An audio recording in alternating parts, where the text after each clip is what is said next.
मनचले युवक को तो पता नहीं चला कि वो कौन है।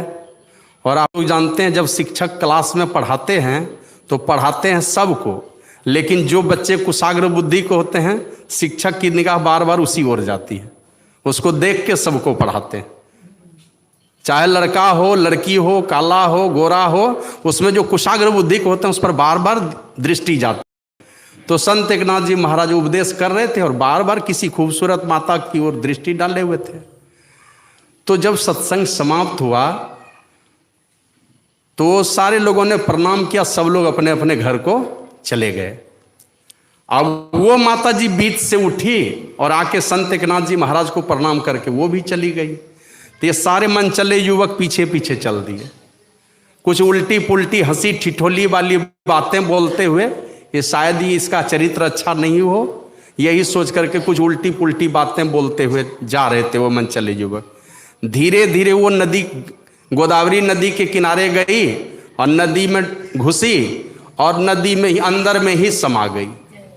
तो सारे मनचले युवक भाग गए डर से, सोचा कि हम लोगों ने कुछ उल्टी पुल्टी बातें कह दी, उसको ये बर्दाश्त नहीं कर पाई, इसलिए नदी में डूब करके जान गंवा दी। तो भाग गए वो मनचले युवक। दूसरे दिन संत एकनाथ जी महाराज की फिर गद्दी लगी।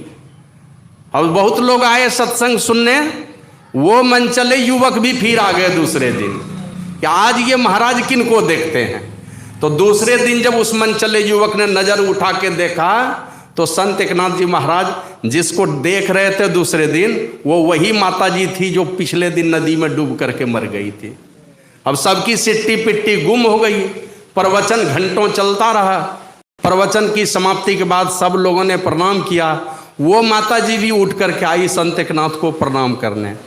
तो संत एकनाथ ने हाथ जोड़ करके कहा, माता कल के सत्संग को सुनकर आपको वापस जाने में बड़ी बेइज्जती हुई है, कहिए आप जहां आदेश करेंगी मैं वहीं पर गद्दी लगाऊंगा, बोलिए आपका आदेश हो।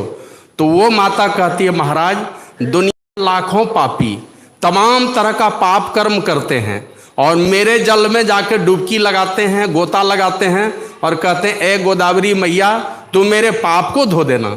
और मैं दुनिया के पापियों का पाप धोते धोते जब बोझिल हो जाती हूँ तो अपना पाप धोने के लिए आप जैसे महापुरुषों के चरणों में सिर टेकने के लिए चली आती। मन स्वयं गोदावरी मैया, जिसको हम लोग इधर अपने क्षेत्र में माँ गंगा कहते हैं ना, ये राजा भगीरथ के प्रयास से आया।